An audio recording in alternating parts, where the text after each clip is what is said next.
그래서 어쩔 수 없이 신재생 에너지 타이틀을 가지고 우리가 진짜 열심히 했는데, 문제는 이렇게 신재생 에너지를 우리가 추진함에 있어가지고 과연 그러니까 내가 신재생 에너지 해야 될 것 같은데? 라고 생각해서 신재생 에너지를 했을까? 아니죠.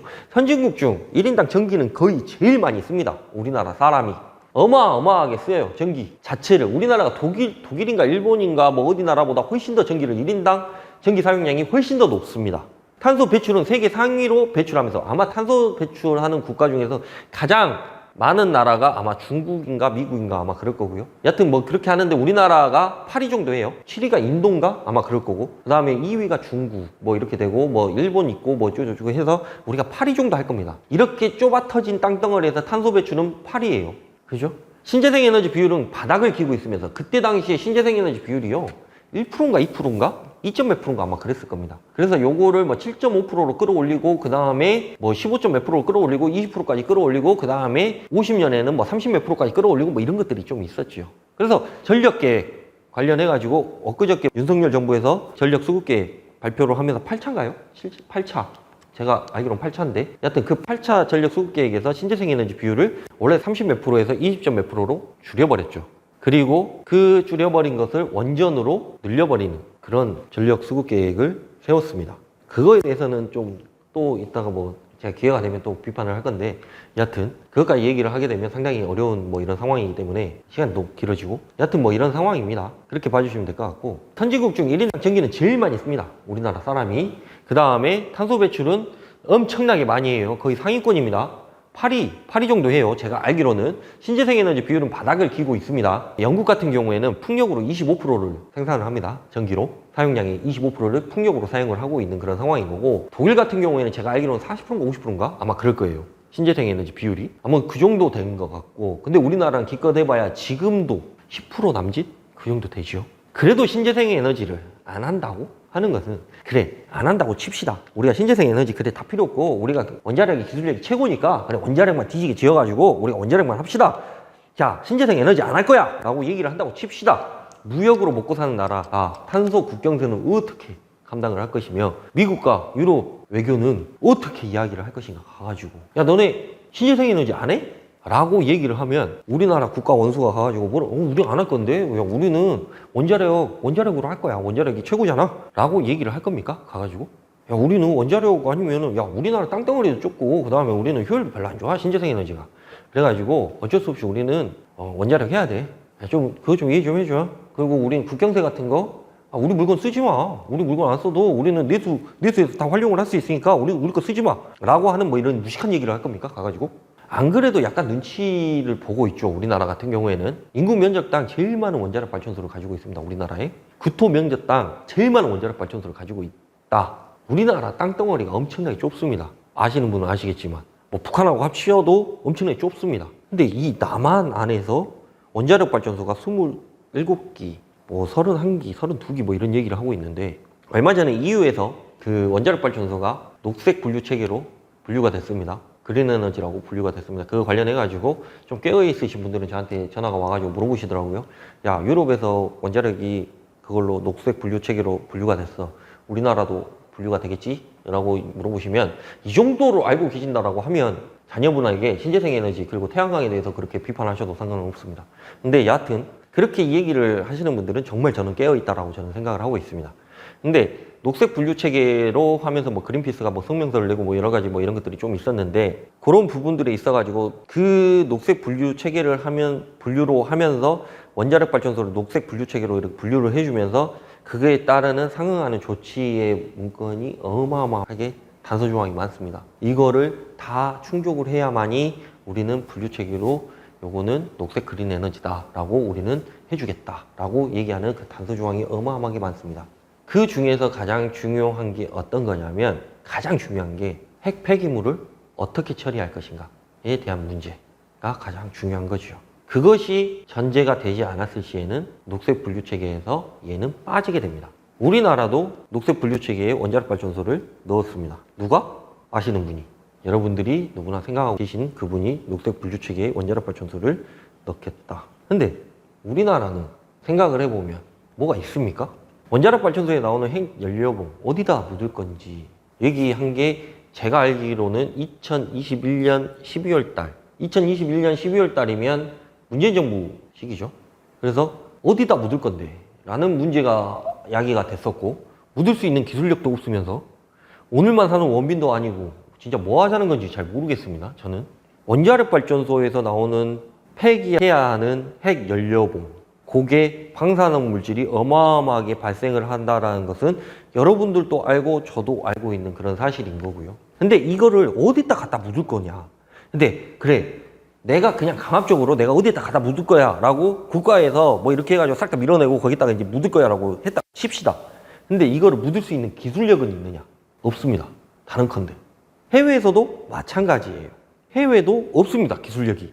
유럽에서도 없는 그 기술력을 우리나라가 어떻게 한 오늘 내일 연구해가지고 모래 묻을 수 있는 것도 아니고 이런 기술력도 없는데 원자력 발전소가 최고예요. 원자력 발전소로 가야 됩니다라고 얘기하는 그런 몰상식한 사람들한테 우리는 무슨 얘기를 해줘야 되는 것인가? 도대체 어디서부터 얘기를 해줘야 되는 것인가? 라는 저는 조금은 그런 이상한 함정에 빠지는 그런 경우가 종종 있습니다. 오늘만 사는 원빈이 아닙니다.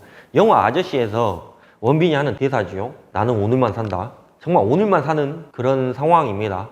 원자력 발전소를 생각을 해보면 핵 연료병 현재 50만 개 정도 있습니다. 2021년 기준에 한 50만 개 정도 있는데 1년마다 13,000개씩 늘어나고 있어요. 핵 연료봉 반감기, 그러니까 핵 연료봉에서 나오는 방사능 물질이 반으로 줄어드는 시기가 플루토늄은 약 24,000년 정도 걸린다라고 얘기를 하고요. 우라늄 같은 경우에는 놀라지 마십시오. 7억 년이 걸린다고 얘기를 합니다. 그러면 이거를 우리는 영원히 얘가 세상 빛을 바라보지 못하게 영원히 그냥 묻어버려야 되는데 문제는 묻을 수 있는 기술력이 없어요. 묻을 수 있는 장소도 없고. 그래서 지금 같은 경우에는 그러니까 어떻게 하겠다라고 얘기를 하고 있냐면 이 핵 연료병을 그냥 그 수조 안에다가 계속해서 채워놓고 있는 그런 상황입니다. 근데 2032년인가? 2030년대에는 이 수조 안도 그 핵 연료봉으로 꽉 차서 갖다 놓을 수가 없네. 그래서 우리나라에 원자력 발전소가 있는 부산 기장, 그 다음에 울진, 영광 해가지고 5개 도시가 있는데 이 도시에 그 핵 발전소가 있는 그 부지 내에다가 이걸 임시적으로 묻겠다라고 얘기를 하는 그 정도 수준입니다. 우리나라의 기술력의 수준이. 근데 그러면 그 지역에 있는 사람들이 그냥 가만히 있겠느냐? 아니, 여러분이 예를 들어서 울진에 산다고 생각을 해봅시다. 나는 울진 사는데 안 그래도 원자력 발전소 때문에 방사능 유출돼가지고 막 뭔가 좀 이상하고 짜증나고 막 이상한데 지금 그 핵 연료봉을 꺼내가지고 그 우리 지역 그 발전소 안에 그 부지에다 그냥 힘 묻어놓는데 언제까지? 37년 동안. 37년 이후에는 뭐가 생기냐? 그때까지 우리가 기술 개발해가지고 딴 데다 옮겨준다니까? 이런 얘기를 하고 있어요, 정부에서. 여러분 같았으면 그 얘기를 어떻게 받아들일 것인가에 대해서 생각을 좀 해보십시오. 누가 어디에 어떻게 처리할 것인가 잘 알지도 못하면서 그래도 원자력을 해야 한다는 이상하고도 이기적인 논리를 가진 사람들이 있다라는 것이죠. 원자력이 청정에너지라는 사람들, 그러면 원자력이 청정에너지라고 얘기하는 그 사람들 앞마당에다 묻으면 되겠네, 그죠? 하는 그런 우스갯소리. 그래서 탈원전 하겠다라고 하는 것인데 탈원전도 당장 오늘부터 내일부터 원자력 발전소 안 돌릴 거야, 가동 안 할 거야 라고 얘기한 게 아니라니까요. 어떤 거냐, 문재인 정부의 탈원전 정책 옛날에 제가 한번 얘기했던 거예요. 수명이 끝난 원전은 이제 더 이상 가동을 하지 말자. 왜? 위험하니까. 그래서 고리원전 얘기하는 거고, 그래서 그 원전이 너무 오래됐고 노후가 됐기 때문에 우리가 하지 말자. 이제 더 이상. 왜? 어떻게 될지 모르잖아. 이게 언제 터질지도 모르고 위험하잖아. 이만한 위험 요소라도 있으면 우리가 안 하는 게 맞지 않냐? 왜? 이거 하나 터지면 우리 난리 나니까. 근데 문제는 그 원전을 다시 검토를 해서 다시 운전을 하기로 했어요. 누가? 우리가 아는 그 사람이. 그래서 수명이 끝난 원전을 멈추자라고 했던 게 문재인 정부였고요. 그래서 연장을 더 이상 하지 말자, 우리가. 왜? 위험하니까. 건설 중인 원전은 건설하자. 이미 4개 원전이 우리가 기술 검토 끝났고 이제 건설하기로 했으니까 4개 원전이 지금 돈도 많이 부었고 거기다가 했으니까 그 4개 원전은 그냥 계속해. 그래, 계속 지어. 자, 다 지어놔. 그리고 지금 현재 가동하고 있는 원전은 더 이상 연장 안 하는 거야, 우리가. 자, 여기서 이제 마무리 지어 라고 얘기를 해놓고 새로운 4기 원전이 가동이 중단이 되는 시기가 2082년입니다. 앞으로 60년 뒤에요. 그 시기, 그러니까 탈원전이란 정책을 하는 게 당장 2030년까지 우리가 원전 가동 안 할 거야 라는 게 아니라 2080년까지 우리는 서서히 원전을 줄여나가겠다라는 계획입니다. 60년 동안. 근데 프레임이 그렇게 씌워졌죠. 야, 원전 안 한대. 원전 폐기할 거야. 야, 원전 다 끝내버린대. 더 이상 기술 검토 필요 없어, 그런 거. 안 할 거야. 우린 다 신재생이야. 라고 얘기하는 그런 프레임이 갇혔다라는 것이죠. 다시 본론으로 과연 문재인 정부의 탈원전 정책은 실패한 것인가에 대한 물음에 자식들에게 손주들에게 자신 있게 실패하였다라고 얘기할 수 있는가? 예, 조금 그런 부분들에 있어가지고 아까 제가 예시를 들어드렸지 않습니까? 길을 타고 어디 여행을 가거나 이동을 하는데 자녀를 데리고 태양광이 보여요. 자, 저 태양광에 대해서 공과 과를 얘기를 할 수가 있어야 되는 거죠.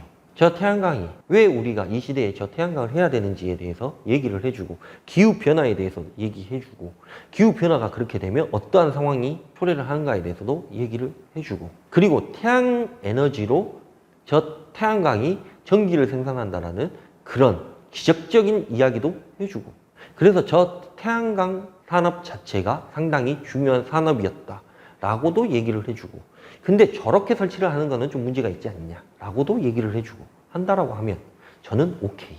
근데 야 저거 봐 저거 쓰잘데기 없이 저렇게 해놔가지고 나무 베가지고 저렇게 이렇게 얘기한다라고 하면 얘기할 가치가 없고 자녀 교육에도 안 좋습니다. 얘기하지 마세요. 창피합니다. 여하튼 그런데요. 다시 본론으로 돌아와가지고 우리가 문재인 정부가 신재생 에너지를 했는데 신재생 에너지 관련해가지고 과연 이게 실패한 정책인가를 우리가 생각을 해봐야 된다. 자식들에게 손주들에게 야 우리나라가 아빠가 어렸을 때 아빠가 젊을 때 아빠가 한참 일할 나이 때 20대 30대 40대 때 50대 때 그때 원자력 발전소 짓는 거에 대해서 나는 자신 있게 찬성을 했었어 라고 얘기를 할 수가 있는가. 핵연료봉이 2032년에는 지금 어디다 갖다 놓을 데가 없다니까요. 그래서 거기 발전소 앞에 부지에다가 담아 놓는다고. 그러면 제 딸이 늘 얘기하지만 지금 16개월이거든요. 16개월인데 2032년 뭐 이제 기껏해봐야 10년 남았습니다. 10년이라고 치면 이제 뭐 기껏해봐야 초등학교 3학년인가요? 3학년, 4학년 정도 수준인데 그때 핵연료봉이 거기에 있다고. 문재인 정부의 탈원전 정책이 실패한 것이 아니라 이를 집행하는 관리자의 법적인 문제, 도덕적인 문제가 있는 것이라고 저는 생각을 하고 있습니다. 응당 위법하고 부당하게 사용하였다면 당연히 사법 처리하는 것이 마땅합니다. 그러나 그것이 정치적인 쇼가 되어서는 아니 된다라는 얘기입니다. 당연하죠. 위법하고 부당하게 뭐 그 돈을 사용을 했다라고 하면 당연히 사법적인 문제가 처리가 돼야 되는데 뉴스 헤드라인처럼 문정부 시대 때 했던 신재생에너지, 문재인 정부가 진행했던 신재생에너지 이런 프레임을 씌워서는 안 된다라는 얘기입니다. 왜? 신재생에너지는 그런 정치적인 쇼에 의해 가지고 정해지는 것이 아니라 무조건 해야만 하는 그런 사명과 같은 그런 것이기 때문에 그렇습니다. 우리가 생각을 해봅시다. 제가 뭐 이런 얘기까지 하면은 진짜 뭐 이상한 무슨 약간 이상하게 들릴 수도 있겠지만 우리가 1910년부터 1945년까지 36년간 일제강점기라고 얘기를 하죠. 그때 당시에도 우리는 독립을 해야 된다. 우리는 자주 독립을 하기 위해서 최선을 다해서 독립운동을 했던 사람들, 독립운동을 해야만 하는 사람들도 있었던 반면에 야, 일본이 이렇게 우리를 비호하고 우리를 이렇게 우호적으로 이렇게 해주는데 하는 그런 그지 같은 친일파가 있었습니다. 우리는 이거하고는 비교할 수 없는 정도의 삶을 살고 있겠지만 저는 신재생 에너지로 전환을 해야 된다라는 것은 우리의 사명, 거의 독립운동을 해야 된다라는, 독립을 해야 된다는 그 정도의 사명감을 가지고 해야 된다라고 저는 생각을 하고 있습니다. 왜? 제 딸이 16개월이니까. 제가 만약에 자녀도 없고 제가 뭐 그것도 없고 뭐 그냥 뭐 나 혼자 살다가 이 세상 나 혼자 살다가 나 혼자 가겠다라고 생각하면 뭐 그렇게 생각할 수도 있어요. 나랑 뭔 상관이야 도대체. 아 내가 탄소 배출을 하든지 뭐로 하든지 뭐 그래가지고 뭐 남극이 북극이 얼음이 녹아가지고 거기 안에 있는 우리가 알지도 못하는 그런 박테리아들이 다 나와가지고 뭐 어떻게 코로나 뭐 사람이 다 죽든 말든 나랑 무슨 상관이야 그게 라고 생각을 하면 어쩔 수가 없어요. 왜? 개인적인 생각이니까. 근데 저는 16개월 된 딸이 있고 이 딸이 나중에 장차 결혼해갖고 손주도 낳고 그 손주가 또 딸을 낳고 뭐 이렇게 할 건데 저는 초등학생한테 무슨 얘기를 하는 것도 아니고 이 지구를 그대로 물려줘야 된다니까. 적어도 나중에 돼가지고 이 폐기 연료봉을 어떻게 처리를 할 것인가, 이 폐기물을 어떻게 진행을 할 것인가에 대한 물음이 나온다라고 하면, 물음에 답변을 할 수 있는 그 정도의 답변이 될 수만 있다라고 하면 원자력 발전소 뭐 100개를 짓든 10,000개를 짓든 1000개를 전 뭔 상관입니까? 땡큐지. 그러든지 말든지. 그러한 부분들이 있다라고 저는 생각을 하고 있는 그런 상황인 거고요. 응당 위법하고 부당하게 사용을 했다면 당연히 사법 처리하는 것이 마땅하다. 당연히 마땅하죠. 그러나 그것이 이제 정치적인 쇼가 돼서는 안 된다. 문재인 정부가 했기 때문에, 문재인 때문에, 문재인이가 했으니까 라고 얘기하면 안 된다는 거죠. 어떻게 처리할 건지 얘기해놓고 얘기를 하든가. 2021년 12월 달에 핵 연료봉, 핵 폐기물은 핵 발전소 부지 내에 매립을 하겠다. 그리고 37년 안에 이것을 옮길 수 있는 임시 저장 장소를 만들겠다라는 게 우리나라의 지금 현재 핵 폐기물의 처리 기준입니다. 근데 이걸 어떻게 옮길 것이냐? 답도 안 나옵니다. 1년에 13,000개씩 나온다니까? 지금 50만 개가 쌓여 있어요. 30년 지나면 2030년 이후에는 30년도 아니죠. 지금 몇 년이야? 2022년이니까 10년 뒤에는 이거를 더 이상 수정 안 했다 넣어놓지도 못해. 그래서 이거를 꺼내가지고 거기다 담아놔야 돼요. 이걸 아직 못한다니까요. 기술력이 없어서. 10년 안에 그게 나오면 땡큐겠죠. 여튼 그렇게 봐주시면 될 것 같고요. 조금은 어려운 얘기일 수도 있고 아니면 조금 감정이 북받친 얘기일 수도 있습니다. 근데 이런 얘기를 조금 해야 될 것 같다는 생각도 들고요. 벌어먹고 살 게 없어요. 지금 현재 상황에서는 뭐 태양광 뭐 원자재가 뭐 지금 태양광 공사하는 데 있습니까? 마이너스 치면서 공사하는 건가? 어떻게 공사를 할 수가 있지? 여튼 공사하는 데 있다라고 하면 뭐 분양가가 좀 비쌌겠죠? 공사할 수도 없는 그런 상황입니다. 모듈값이 상당히 비싸졌어요. 모듈값이 거의 지금 2배 가까이 뛰어가지고 뭐 공사할 수도 없는 그런 상황인 거고 더군다나 부지도 없고요. 허가도 안 내주고 뭐 이런 상황이에요. 금리는 계속 올라가고 있는 그런 상황인 거고 태양광 안 하시고 그냥 은행에다 넣어놓으시고 은행에서 한 3% 요즘에 1년 넣어놓으면 3% 주는 뭐 그런 게 있던데 하여튼 그렇게 넣어놓으시고 그게 훨씬 더 이득이십니다. 요즘 시대가 그렇습니다. 아파트 사셨죠? 연끌해가지고 아파트가 막 떨어지니까 기분이 어떠세요? 아 뭐 어차피 뭐 그때 한 5억 주고 샀는데 한 10억 정도 올랐어. 근데 한 1억 정도 떨어진 거 뭐 그렇게 생각하신다고 하면 버틸 수 있다고 하면 상관없습니다. 근데 대부분의 사람들은 그렇게 생각하지 않는다는 거 정도만 알아주셨으면 좋을 것 같다는 생각이 들고요. 저도 정치적인 이런 얘기를 정말 하기가 싫어요. 근데 어쩔 수 없이 신재생 에너지 관련해가지고 신재생 에너지 가지고 자꾸 막 정치적인 막 그런 쇼를 하려고 하고 정치적인 이야기를 하고 있고 늘 그렇게 얘기를 하고 있는 그런 상황이기 때문에 짜증나니까 저도 이제 얘기를 하는 건데 여하튼 제 얘기가 약간은 보수 성향을 가지고 계신 분들한테는 약간 안 입곱게 아니면 조금 기분 나쁘게 들릴 수 있을 거라고 저는 생각을 합니다. 근데 저는 해야 할 말은 해야 될 것 같다는 생각이 들고 그분들에게 진짜 대묻고 싶기 때문에 그렇습니다. 핵연료병 자기 집 앞에다 그냥 심으십시오. 그러면 자기 집 앞에 앞마당에다 이렇게 넣어놓으세요. 그럼 내가 이해를 하겠다라니까. 근데 그것도 아니잖아. 근데 그것도 아니면서 야 우리는 원자력 해 무조건 원자력 이렇게 얘기하는 건 정말 못상식하고 이기적이면서 진짜 자기 자녀한테 진짜 눈꼽만큼도 사랑이 없는 사람입니다. 아니면 직접 개발을 하시든가 이 연료봉을 영원히 영구 이렇게 처리를 할 수 있는 뭐 이런 연구를 하시든가 직접 못 하시잖아.